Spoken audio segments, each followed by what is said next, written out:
So this reading is gonna be my longest one yet, even though it's only been almost around like 50 minutes of me just reading stuff and just recording myself doing it.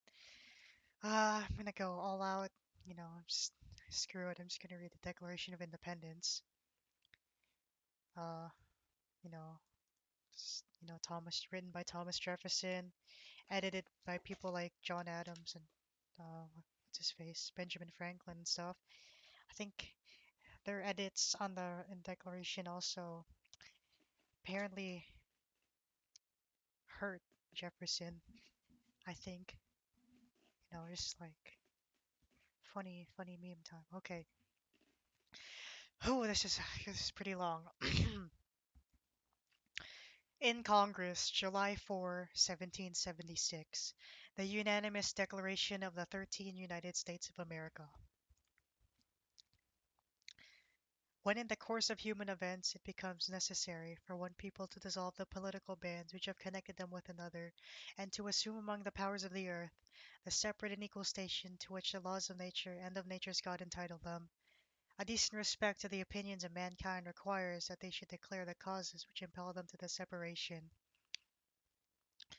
We hold these truths to be self-evident that all men are created equal, that they are endowed by their Creator with certain unalienable rights, that among these are life, liberty, and the pursuit of happiness, that to secure these rights, governments have been instituted among men, deriving their just powers from the consent of the governed, that whenever any form of government becomes destructive of these ends, it is the right of the people to alter or to abolish it, and to institute new government, laying its foundation on such principles and organizing its powers in such form as to them shall seem most likely to affect their safety and happiness. Prudence, indeed, will dictate that governments long established should not be changed for light and transient causes, and accordingly all experience hath shewn that mankind are more disposed to suffer, while evils are sufferable than to right themselves by abolishing the forms to which they are accustomed. But when a long train of abuses and usurpations, pursuing invariably the same object, evinces a design to reduce them under absolute despotism, it is their right, it is their duty to throw off such government, and to provide new guards for their future security. Such has been the patient sufferance of these colonies, and such is now the necessity which constrains them to alter their former systems of government. The history of the present King of Great Britain is a history of repeated injuries and usurpations, all having in direct object the establishment of an absolute tyranny over these states. To prove this, let facts be submitted to a candid world. He has refused his assent to laws, the most wholesome and necessary for the public good. He has forbidden his governors to pass laws of immediate and pressing importance, unless suspended in their operation till his assent should be obtained, and when so suspended, he has utterly neglected to attend to them. He has refused to pass other laws for the accommodation of large districts of people, unless those people would relinquish the right of representation in the legislature, a right inestimable to them and formidable to tyrants only. He has called together legislative bodies at places unusual, uncomfortable, and distant from the depository of their public records for the sole purpose of fatiguing them into compliance with his measures. He has dissolved representative houses repeatedly for opposing with manly firmness his invasions on the rights of the people. He has refused for a long time after such dissolutions to cause others to be elected, whereby the legislative powers, incapable of annihilation, have returned to the people at large for their exercise, the state remaining in the meantime exposed to all the dangers of invasion from without and convulsions within. He has endeavored to prevent the population of these states, for that purpose obstructing the laws for naturalization of foreigners, refusing to pass others to encourage their migrations hither, and raising the conditions of new appropriations of lands. He has obstructed the administration of justice by refusing his assent to laws for establishing judiciary powers. He has made judges dependent on his will alone for the tenure of their offices and amount and payment of their salaries. He has erected a multitude of new offices and sent hither swarms of officers to harass our people and eat out their substance. He has kept among us in times of peace standing armies without the consent of our legislatures. He has affected to render the military independent of and superior to the civil power.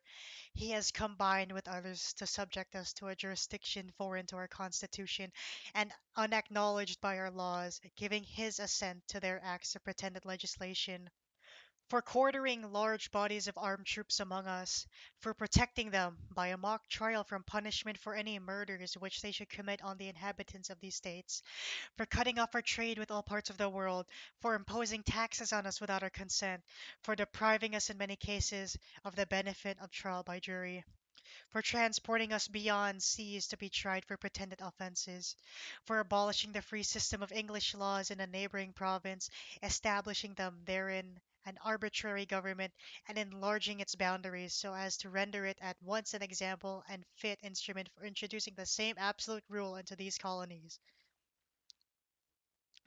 for taking away our charters, abolishing our most valuable laws, and altering fundamentally the forms of our governments, for suspending our own legislatures and declaring themselves invested with power to legislate for us in all cases whatsoever.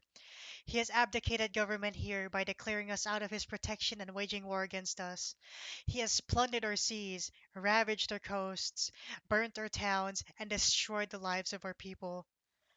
He is at this time transporting large armies of foreign mercenaries to complete the works of death, desolation, and tyranny already begun with circumstances of cruelty and perfidy scarcely parallel in the most barbarous ages, and totally unworthy at the head of a civilized nation.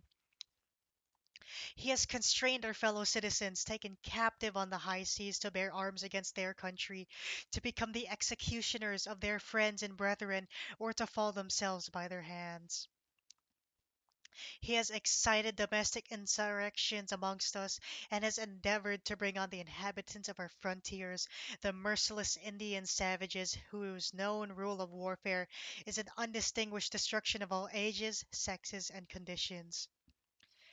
In every stage of these oppressions, we have petitioned for redress in the most humble terms.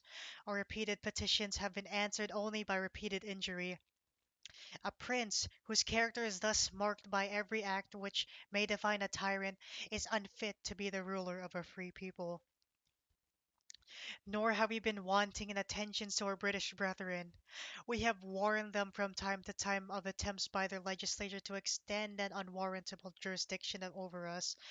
We have reminded them of the circumstances of our emigration and settlement here. We have appealed to their native justice and magnanimity, and we have conjured them by the ties of our common kindred to disavow these usurpations, which would inevitably interrupt our connections and correspondence. They too have been deaf to the voice of justice and consanguinity. We must therefore acquiesce in the necessity which denounces our separation and hold them, as we hold the rest of mankind, enemies in war, in peace, friends.